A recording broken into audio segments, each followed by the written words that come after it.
नमस्कार बच्चों, कैसे हैं आप सब? आशा करती हूँ आप सभी अच्छे होंगे, स्वस्थ होंगे, खुश होंगे और अपनी पढ़ाई भी अच्छे से कर रहे होंगे। जैसा कि आप सभी जानते हैं मैं स्वागत करती हूँ आप सभी का आईसीटी वर्चुअल क्लासरूम। और आज हम यहाँ पर एकत्रित हुए हैं पढ़ने के लिए क्लास 12 की हिंदी। क्लास 12 की हिंदी में हम यहाँ पर पढ़ रहे हैं अपनी आरोह पाठ्य पुस्तिका भाग 2 का चैप्टर उषा। तो देखिए ये एक बहुत ही छोटी-सी कविता थी जिसको हमने लास्ट सेशन में पढ़ा और उसके बाद उसके नेक्स्ट सेशन में हमने यहाँ पर पढ़ा था उसकी व्याख्या एवं अर्थग्रहण संबंधी प्रश्न।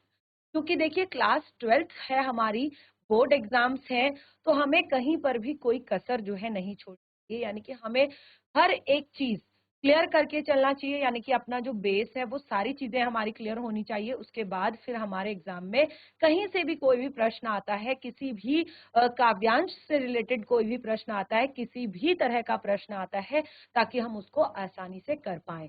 तो जैसे मैंने बताया था कि काव्य खंड से आपके जो 3 तरह के 3 आपकी कविताएँ फिक्स हैं कि जो आती ही आती हैं, यानी कि 2 आपकी ऑप्शन में होती है और 1 जो होती है, वो आपकी कंपल्सरी होती है। ठीक है ना? और बाकी के जो 6 प्रश्न आते हैं, वो 6 प्रश्न आते हैं आपकी बाकी की कविताओं से।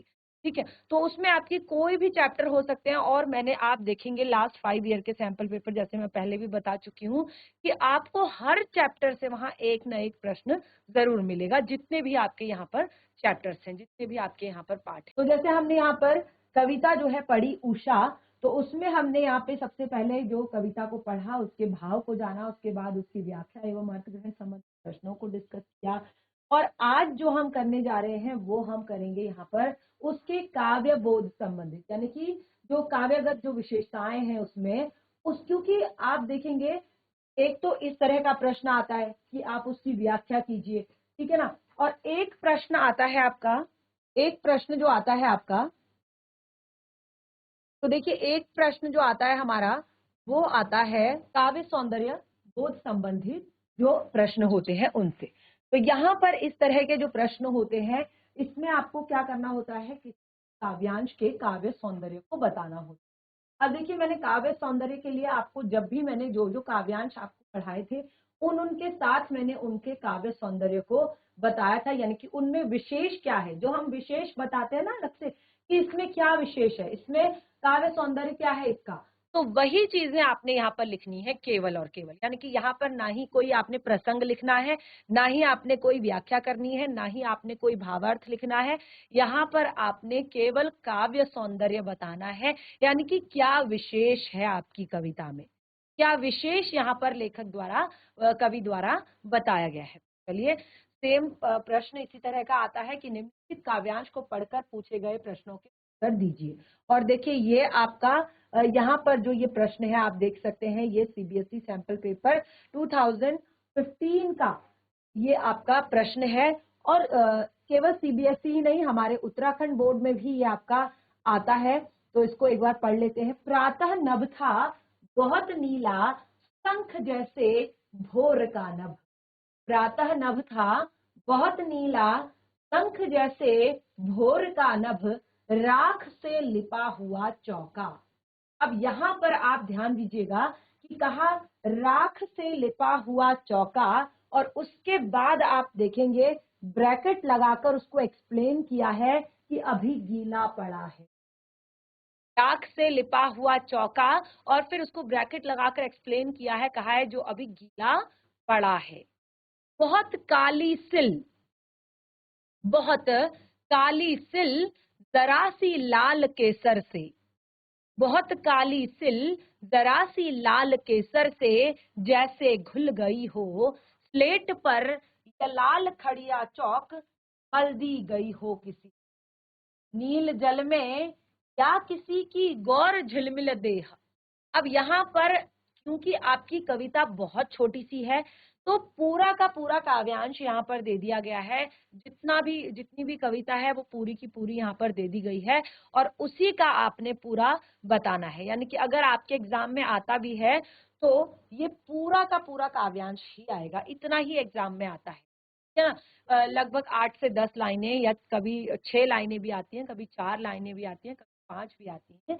तो यहाँ पर मल दी हो किसी ने, या नील जल में या किसी की गोर झिलमिल देह, कैसे हिल रही हो।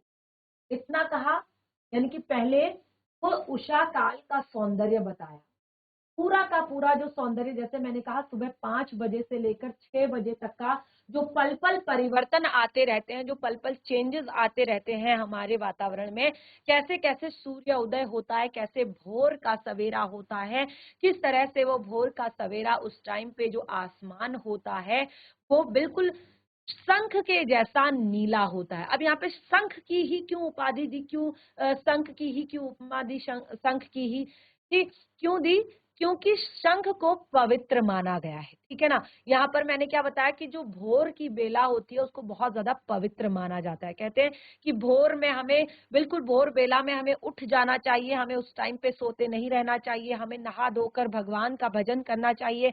और बच्चों के लिए कहा जाता है, स्टूडेंट्स के लिए कहा जाता है कि सुबह का टाइम जो होता है वो पढ़ने के लिए बहुत अच्छा होता है, कि जिस इस टाइम पे आप जब याद करेंगे तो वो आपको जल्दी से याद हो जाएगा, ठीक है ना। और जितने भी आप योगा, मेडिटेशन, ध्यान लगाना, एक्सरसाइज करना, जो भी चीजें करते हैं, ठीक है ना, वो सब जो है सुबह के टाइम पे, ये जो भोर की बेला होती है 5 बजे से लेकर 7 बजे 6 बजे तक का जो टाइम होता है, ये बहुत अच्छा टाइम होता है इन सब चीजों। तो उसको उपमा ही वही दी गई है कि जो भोर का नभ बिल्कुल क्या कहा है, साफ स्वच्छ किसके जैसा, शंख के जैसा। प्रातः का जो नभ था वो बहुत नीला शंख जैसा था, भोर का नभ। उसके बाद क्या बोला, भोर का नभ। जो भोर का नभ है, भोर जब होती है ना, तो आप देखेंगे जो मैंने चित्र में भी आपको दिखाया था कि आसमान जो है बिल्कुल हल्का पड़ने लगता है, यानी कि जो डार्क एकदम अंधेरा होता है ना, वो थोड़ा सा हल्का पड़ने लगता है, उसको कहते हैं भोर। और जब वो हल्का पड़ने लगता है, यानी कि धुंधला धुंधला सा हमको सारी चीजें दिखने लगती हैं, तो उस टाइम पे लगता है कि ये जैसे राख से लिपा हुआ चौका हो। जब सुबह सुबह के टाइम जब रसोई बनाने की शुरुआत होती है, तो रसोई को सबसे पहले जहां पर रसोई बनाई जाती है, चूल्हा जो होता है, उसको बिल्कुल साफ किया जाता है, साफ सुथरा किया जाता है, उसको लीपा जाता है। और वो बिल्कुल इसी तरह से लगता है जैसे आसमान, जैसे वो चूल्हा जो है अभी गीला पड़ा है, ठीक है ना, अभी वो चूल्हा गीला पड़ा है, भोर का नभ, ठीक है। उसके बाद क्या बोला था यहाँ पर कि बहुत काली सिल, और उस टाइम पे तो आसमान होता है वो पूरी तरह से साफ नहीं होता, ठीक है ना। क्या मैंने बताया कि हल्का सा धुंधला पड़ने लगता है, हल्का सा फीका पड़ने लगता है, जो डार्कनेस है वो हल्की सी फीकी पड़ने लगती है। और उस डार्कनेस पे क्या छाने लगती है, जो सूर्य की पहली किरण जो निकलती है उसकी जो लालिमा होती है, यानी कि अभी सूर्य उदय हुआ नहीं है, लेकिन उसकी जो लालिमा है, वो अभी क्षितिज से सूर्य निकला नहीं है, तो उसकी जो लालिमा है वो धीरे धीरे धीरे आसमान पर फैलने लगती है। तो ऐसा लगता है कि उस बहुत काली सिल, जो ये पूरे ग्रामीण परिवेश का चित्रण यहाँ पर किया गया है, क्योंकि मुझे नहीं लगता कि शहरी जीवन में कोई सिल का प्रयोग करता होगा, ठीक है। तो सिल यानी कि जिस पर मसाले पीसे जाते हैं, ठीक है ना, एक पत्थर होता है काले रंग का या लाल रंग का या सफेद रंग का, उस पर जो है मसाले पीसे जाते हैं। तो आजकल के टाइम पे तो गांव में भी नहीं पीसे जाते हैं, जैसे मैंने बताया कि बहुत सारी चीजें हमारे रसोई में अवेलेबल हो गई हैं इन सब चीजों के लिए। तो बहुत काली सिल, जैसे जरा सी लाल केसर से, जैसे उस पे लाल केसर जरा सी धुल गई हो, घिस दी गई हो, जैसे स्लेट पर लाल खड़िया चौक। और सुबह का टाइम होता है, सब बच्चे जो है स्कूल के लिए निकलते हैं और स्कूल में पढ़ाई करते हैं, तो उनकी जो काले रंग की स्लेट होती है, ऐसा लगता है उस पर लाल रंग घिस दिया गया हो। और अब ये सब कुछ हो रहा है, और उसके बाद अब धीरे धीरे धीरे अब इसके साथ टाइम भी तो निकल रहा है। तो ये जैसे मैंने बताया कि पहले बिल्कुल अंधेरा था, और आसमान जो है जब एक तरह से फीका पड़ने लगता है, धीरे धीरे जो भोर होती है यानी कि जो डार्कनेस होती है वो थोड़ा सा कम होने लगती है, सूरज की लालिमा जो है बाहर निकलने लगती है और उस टाइम पे नभ जो है बिल्कुल साफ सुथरा नीले शंख के समान होता है। और फिर वो यहाँ पर अलग अलग, जैसे हमने कहा, उत्प्रेक्षा अलंकार, मैंने यहाँ पर क्या बताया आपको कि दोनों में उत्प्रेक्षा अलंकार है। पहले कहा कि मानो लाल रंग की का केसर जैसे उस पर घिस दिया हो, मानो काली स्लेट पर लाल रंग की चौक घिस दी गई हो। ठीक है ना? तो ये जहां पर मैंने कहा मानो, जनो, जानो, मनु, ठीक है, इस तरह के शब्द जहां पर होते हैं वहां पर उत्प्रेक्षा अलंकार होता है। और उसके बाद जब सूर्य अब अपने, क्योंकि ये पूरा टाइम है, ये आधे घंटे का टाइम लेगा इस तरह की चीजें होने में, अब धीरे धीरे सूर्य अपने क्षितिज से ऊपर उठ रहा है।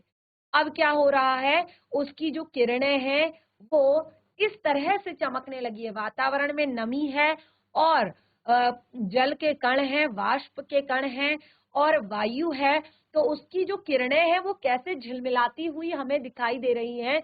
जो उसकी पहली किरण पड़ रही है, जैसे पानी में किसी की गोर झिलमिल देह, जो पानी में जब नहा रहे होते हैं तो सफेद रंग की जो देह है, गोरी जो देह है, शरीर जो है, वो जैसे हिल रहा होता है, बिल्कुल उसी तरह से वो किरणें चमक रही होती हैं वातावरण में ऊपर और वायु के कारण।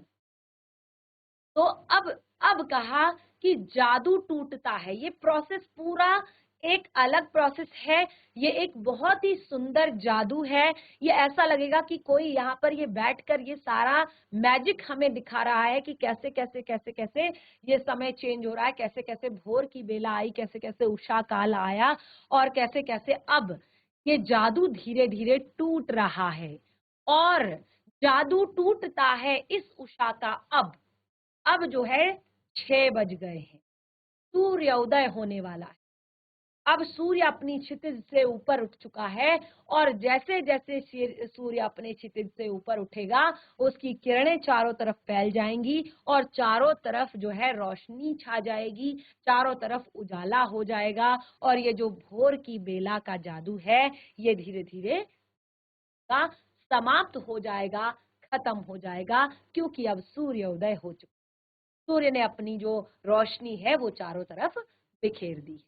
तो देखिए, ये मैंने आपको लास्ट 2 सेशन में बहुत अच्छे से क्लियर कर दिया और अभी भी मुझे लगता है कि जिन बच्चों ने नहीं पढ़ा होगा उनको अच्छे से समझ में आ गया होगा। तो अब यहाँ पर क्योंकि मैंने बताया कि ये पूरा का पूरा जो आपका काव्यांश है, यानी कि पूरी कविता को ही यहाँ पर ले लिया गया है, बहुत ही छोटी सी कविता है, इसीलिए यहाँ पर केवल जो 2 प्रश्न हैं, इस तरह के प्रश्न आपके एग्जाम में, ध्यान से सुनिएगा और ध्यान से पढ़िएगा। काव्यांश में प्रयुक्त उपमानों का उल्लेख कीजिए या कविता की भाषागत 2 विशेषताओं की चर्चा कीजिए।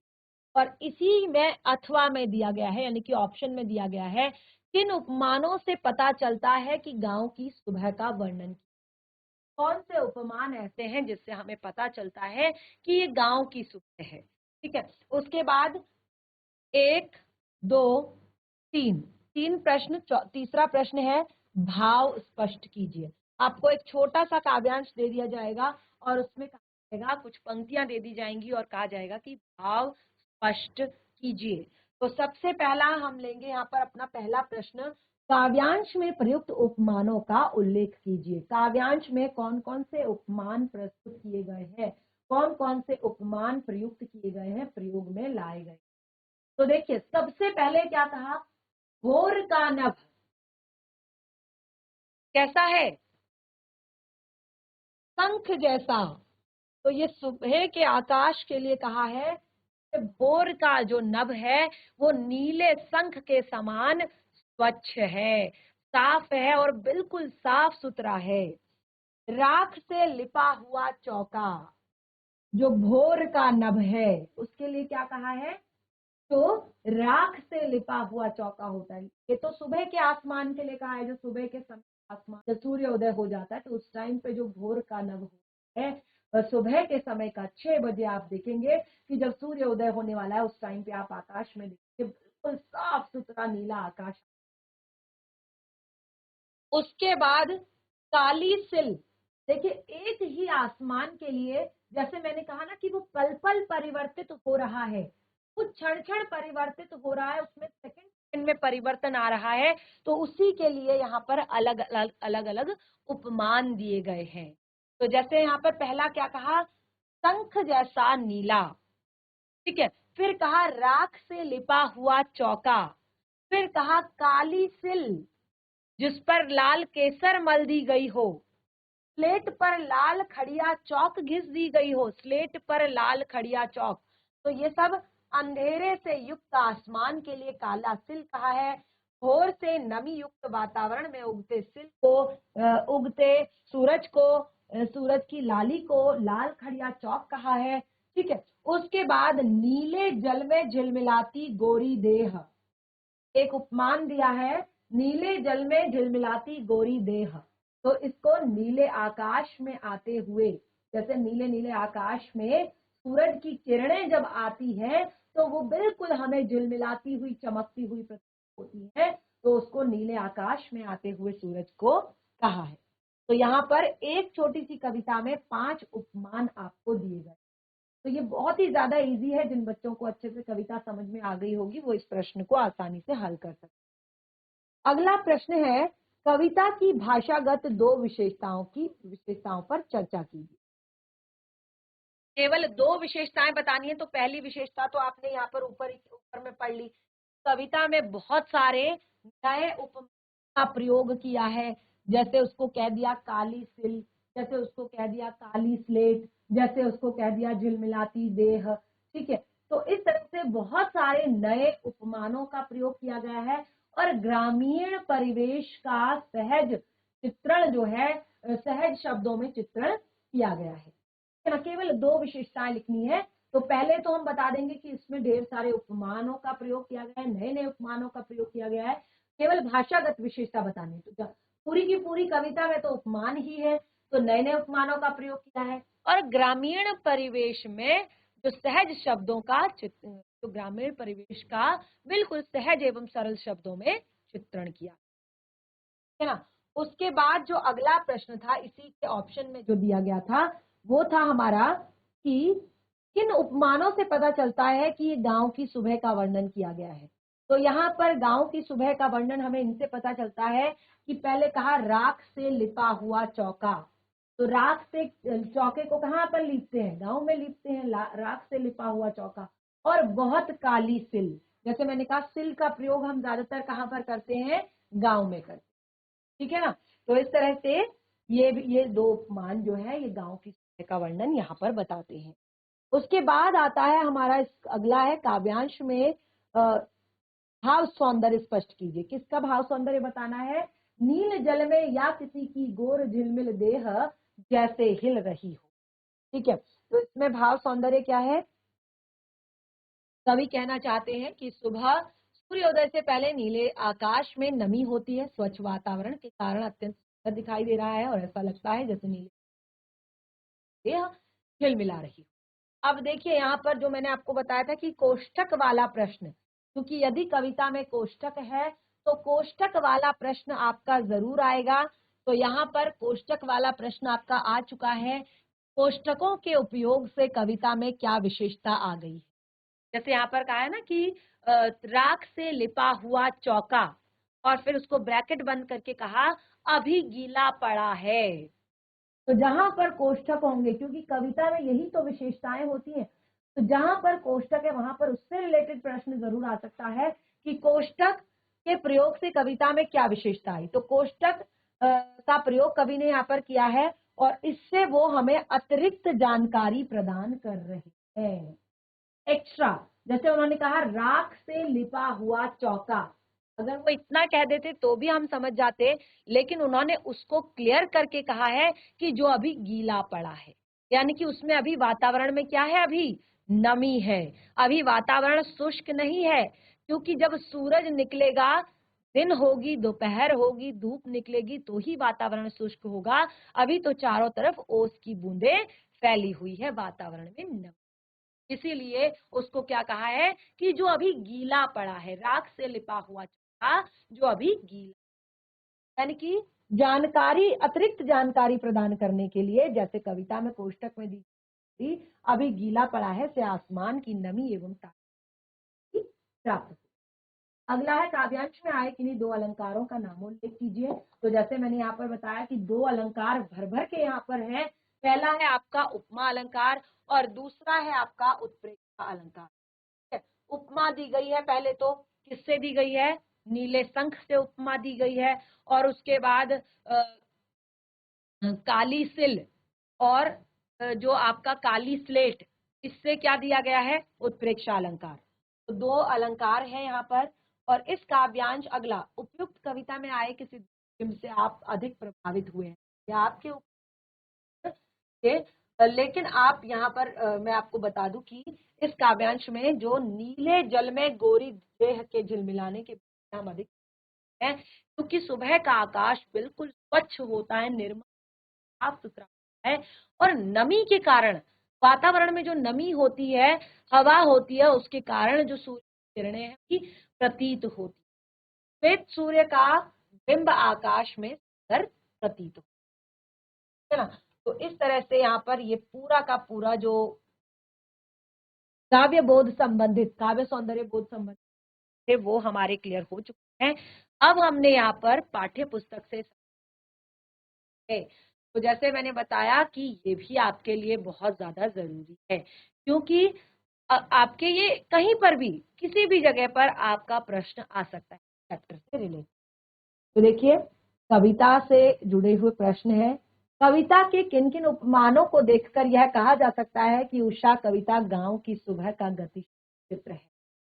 और देखिए अब यहाँ पर जैसे हमने वहां पर केवल एक लाइन में आंसर दिया था, तो ये आपको एक लाइन में आंसर नहीं देना है, क्योंकि ये आपका चैप्टर से रिलेटेड यानी पाठ्य पुस्तक से हल है, और ये आपका लगभग 3 नंबर में ये आपका प्रश्न, ठीक है ना। तो 3 नंबर में जब आपका प्रश्न आएगा तो आपको आंसर भी उसके अकॉर्डिंग लिखना पड़ेगा। तो आपको यहाँ पर इससे पता चलता है कि आपका शब्दकोश कितना है, आपने कितना समझा, आपने कितना विश्लेषण किया, आपने कितना संश्लेषण किया, कितना आपने जाना, ठीक है ना। तो अब दूसरा ही इसमें ऑप्शन दिया गया है, कविता गांव की सुबह का गति उदाहरण प्रतिपादन। और आप देख सकते हैं कि यहाँ पर ये जो प्रश्न है आप देखेंगे कि ये दोनों ही है आपके पेपर में आए हुए हैं। तो कविता के किन उपमानों को देखकर ये कहा जा सकता है कि उषा कविता गांव की सुबह का गतिशील चित्र। तो कवि ने गांव की सुबह का सुंदर चित्रण करने के लिए बहुत सारे गतिशील बिंबों की योजना की। यानी कि यहाँ पर गतिशील बिंब इसको क्यों कहा है, गतिशील इसलिए है क्योंकि यहाँ पर वो टाइम रुका हुआ नहीं है, यानी कि किसी रुकी हुई चीज के लिए ये नहीं है, ये पल पल बदलता हुआ, यानी कि जो हर एक क्षण में जो चेंज आ रहा है, जो भोर का समय है वो किस तरह से हर एक क्षण में बदल रहा है, कैसे उषा काल का जादू चल रहा है, कैसे वो प्रतिपल चेंज होता है, कैसे उसमें परिवर्तन आते हैं और क्या क्या परिवर्तन आते हैं, उन सभी का चित्रण है। इसीलिए इसको कहा है कि गतिशील बिंब योजना। इसको यहाँ पर क्या कहा, इसमें गतिशील बिंब, बिंब क्या होते हैं, जिनका आधार देकर जो है कविता को बनाया जाए, कविता की रचना, ठीक है ना। तो यहाँ पर गतिशील बिंब योजना है, जिसमें भोर के समय के आकाश को नीले रंग की है पवित्र बताया है, उसे राख से लिपे हुए चौके बताया है, और जो कि गीले होने का एक तरह से कारण भी बताया है क्योंकि वातावरण में नमी है। और फिर थोड़ी देर बाद वो लाल रंग के केसर से धोए हुए सिल के समान लगने लगता है। उसके बाद कवि दूसरी उपमा स्लेट लाल खड़िया मल देने से करता है। ये सारे उपमान गांव की परिवेश की संबंध है। आकाश के नीलेपन में जब सूर्य प्रकट होता है तो ऐसा लगता है जैसे नीले जल में गोरी युवक झिलमिला रहा हो। सूर्य उदय होते ही उषा काल का जादू समाप्त हो, यानी कि जो ये भोर की बेला है ये समाप्त हो जाती है सूर्य उदय। सभी दृश्य एक दूसरे से जुड़े हुए हैं, यानी कि बिल्कुल एक टाइम है, जैसे मैंने आपको बताया था कि पहले का जो आसमान है वो कैसा है, वो काली सिल के समान है, ठीक है, क्योंकि वो पूरा काला है, अभी तक वो अच्छे से जो है उजाला नहीं हुआ है। उसके बाद बताया कि वो यहाँ पर लाल खड़िया चौक के समान है। उसके बाद बताया कि जब सूर्य उदय होने लगा है तो वो जैसे किसी जल में गोरा जो शरीर है, देह जो है वो झिलमिल। तो इस तरह से अलग अलग तरह से, यानी कि एक दृश्य दूसरे दृश्य से कनेक्टेड है। सूर्य उदय होते ही उषा काल का जादू समाप्त हो जाता है और ये सब एक दूसरे हुए हैं। और इसमें गतिशीलता है। गतिशीलता क्यों है? क्योंकि ये एक के बाद एक, एक के बाद एक, एक के बाद एक आगे को बढ़ते जा रहे हैं ना। अगला है, भोर का नभ राख से लिपा हुआ चौका अभी गीला पड़ा है। तो नई कविता में कोष्टक, विराम चिन्हों और पंक्तियों के बीच का स्थान भी कविता को अर्थ देता। भी कविताएं होती है वहां पर चाहे आप विराम चिन्ह लगाएं, चाहे आप वहां पर कोष्ठक लगाएं, चाहे आप पंक्तियों के बीच में गैप दें, ठीक है ना। अब पंक्तियों के बीच में गैप का क्या अर्थ है? अगर हम इसको यही भोर का नभ राख से लिपा हुआ चौका, तो क्या ये आपको समझ आता? ये कनेक्टेड है। भोर का नभ राख से लिपा हुआ चौका अभी गीला पड़ा है, ठीक है। तो पढ़ने में भी चेंज आ जाता है। ये विराम चिन्ह क्या होते हैं? विराम चिन्ह होते हैं किसी किसी भी जो हम पंक्ति लिखते हैं, जो भी हम वाक्य लिख रहे हैं, उसको पूर्ण अर्थ प्रदान करते हैं। विराम चिन्हों के बिना आपका कोई भी जो वाक्य है वो एक तरह से पूर्ण नहीं होगा, अर्थ का अनर्थ हो जाएगा। यानी कि आप सही तरीके से यदि विराम चिन्हों का प्रयोग किसी भी गद्यांश में, किसी भी काव्यांश में अगर नहीं करेंगे तो वहां पर अर्थ का अनर्थ हो सकता है। यानी कि आपको अर्थ को, आप अर्थ को पूरी तरह से नहीं समझ, ठीक है ना। तो इसीलिए जो भी विराम चिन्ह, कोष्ठक या कोई भी पंक्तियों के बीच में गैप आता है, या किसी भी तरह का विराम चिन्ह, अगर विश्व में आदि बोधक है तो वो, अगर आपका योजक चिन्ह है तो वो, अगर आपका कोष्ठक है तो वो, अगर आपका किसी भी तरह का आपका चिन्ह लगा हुआ है तो उसका अलग अर्थ होता है अपना, और जो है उसी के आधार पर हमें पढ़ना होता है और उसी के आधार पर हमें समझ, ठीक है। जैसे हमने कहा, उपयुक्त पंक्तियों में कोष्ठक से कविता में विशेष अर्थ पैदा हुआ है, समझाइए। तो यहाँ पर देखिए, ये जो मैंने पहले भी आपको क्लियर कर दिया है कि क्या यहाँ पर कोष्ठक है, क्यों यहाँ पर कोष्ठक जो है लगाया गया है। तो आप अब जितने भी इसके प्रश्न जो यहाँ पर शेष रहते हैं उनको आप खुद से करेंगे, ये आपके लिए होमवर्क है। और लगभग 3 सेशंस में हमने लगातार इस कविता को पढ़ा है, यानी कि एक छोटी सी कविता को लगभग हमने पूरी तरह से डिटेल में यहाँ पर पढ़ लिया है। तो आज जो कुछ भी पढ़ाया है उसको घर पर एक बार रिवाइज करें। सारा का सारा चैप्टर अपनी कॉपी में, यानी कि जो भी प्रश्न उत्तर है या भावार्थ है या सप्रसंग व्याख्या है, जो भी नोट करना चाहते हैं या नोट करना है उसको प्रॉपर तरीके से कॉपी में नोट करें। और पाठ्य पुस्तिका संबंधित जो हल है उसको करें। कहीं पर भी आपको लगता है कोई डाउट है तो उसको आप नेक्स्ट सेशन में क्लियर करें। और इसके बाद आप देखिए, यहाँ पर अपनी रचनाएं हैं, अपनी परिवेश के उपमानों का प्रयोग करते हुए सूर्योदय और सूर्यास्त का शब्द चित्र खींचिए। बहुत ही इंटरेस्टिंग है, इसमें आपको काफी ज्यादा मजा भी आएगा। आप खुद से देखेंगे और अपनी रचना आप खुद से करेंगे, ठीक है ना। और बाकी ये देखिए, लघु उत्तरात्मक कुछ प्रश्न हैं जिनको अगर आप चाहें तो कर सकते हैं। बाकी के प्रश्न जो है लगभग हो चुके हैं, क्योंकि छोटी सी कविता है तो सारे के सारे प्रश्न लगभग एक ही चीज के आसपास घूम रहे हैं। अगर कविता अच्छे से समझ में आ जाती है तो करने में कोई भी दिक्कत यहाँ पर नहीं होगी। तो इस तरह से हमारा आज का सेशन और हमारा ये चैप्टर यहीं पे कंप्लीट होता है। हम मिलेंगे अपने नेक्स्ट सेशन में एक नए पाठ के साथ। तब तक के लिए धन्यवाद। आपका दिन शुभ हो।